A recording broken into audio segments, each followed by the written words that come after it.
مرد سن رہے ہیں تو اپنے گھر کی عورتوں کو خاص طور سے یہ مسئلہ سمجھائیں، اپنی بیویوں کو سمجھا دیں، مائیں اگر سن رہی ہیں تو اپنے بیٹیوں کو یہ مسئلہ سمجھائیں۔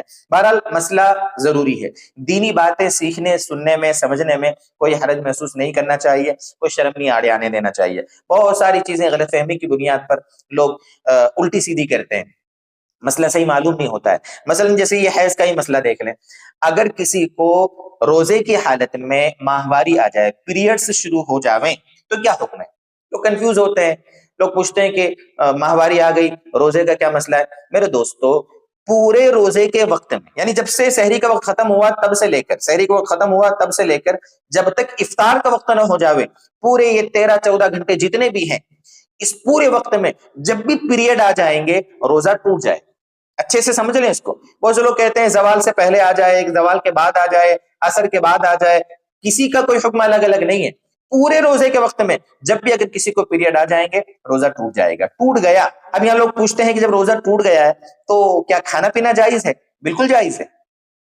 جب پیریڈ سے آ گئے ہیں روزہ ٹوٹ گیا، آتے ہی روزہ ٹوٹ گیا، ایسا نہیں کہ کچھ کھا پی کے روزہ توڑنا ہے، آلریڈی وہ ٹوٹ گیا ہے روزہ، اب کھانا پینا اس کے لیے جائز ہے۔ ایسی خاتون کھائے پیے، اور اگر کوئی سوچتی ہے کہ نہیں میں تو رمضان کے احترام میں کھانے پینے سے اپنے آپ کو بچاؤں گی، نہیں میرے دوستو، اچھے سے میری دینی بہنیں مسئلے کو سمجھیں کہ اگر روزہ ٹوٹ گیا ہے اس ماہواری کی وجہ سے تو ایسی عورت کے لیے کھانا پینا بالکل جائز۔ جب ایسی عورت کے لیے روزہ رکھنا حرام ہے، جائز نہیں ہے، اس لیے کہ وہ ناپاک ہے، تو ایسی عورت کے لیے روزے داروں کی مشابہت اختیار کرنا بھی ناجائز۔ مسئلہ اچھے سے سمجھیں، جس طریقے سے یہ روزہ نہیں رکھ سکتی، روزہ داروں کی مشابہت بھی اختیار نہیں کر سکتی، اس لیے کھائے پیے۔ ہاں اتنا ہے کہ سب کے سامنے کھانے پینے کے بجائے تھوڑا تنہائی میں کھا پی۔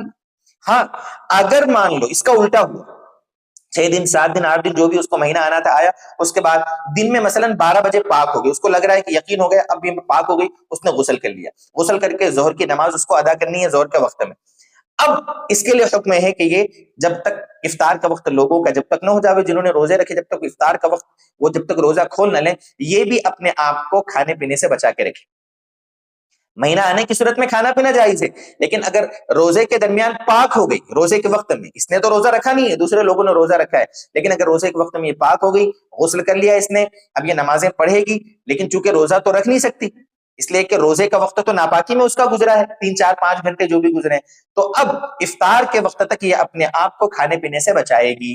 یہ ہے مسئلہ۔ یہاں رمضان کا احترام کرنا ہے، یہاں پر روزے داروں کی مشابہت اختیار کرنی ہے، لیکن ناپاکی آنے کی صورت میں روزے داروں کی مشابہت اختیار نہیں کرنی ہے۔ یہ ایک مسئلہ اور سمجھ لیں کہ ناپاکی کی وجہ سے جتنے دن روزے نہیں رکھ سکی یہ عورت، بعد میں ان کی قضا فرض ہے۔ عورتیں اس بارے میں غفلت کرتی ہے، کوتاہی کرتی ہے، بعد میں روزے رکھتی نہیں۔ جس طرح رمضان میں روزے رکھنا فرض ہے اور کسی وجہ سے نہیں رکھ سکیں تو بعد میں ان کی قضا کرنا بھی فرض ہے، وہ ذمے میں باقی رہیں گے۔ اس لیے بعد میں جب سردی کا موسم ہو، چھوٹے چھوٹے دن آئے تو ان روزوں کی ہمیں قضا کر لینا چاہیے۔ یہ تھا ایک روزے میں پیریڈ کے بارے میں ایک اہم مسئلہ جو آپ کے سامنے ذکر کیا۔ اللہ تبارک و تعالی ہمارے روزوں کو اپنی بارگاہ میں قبول فرمائے۔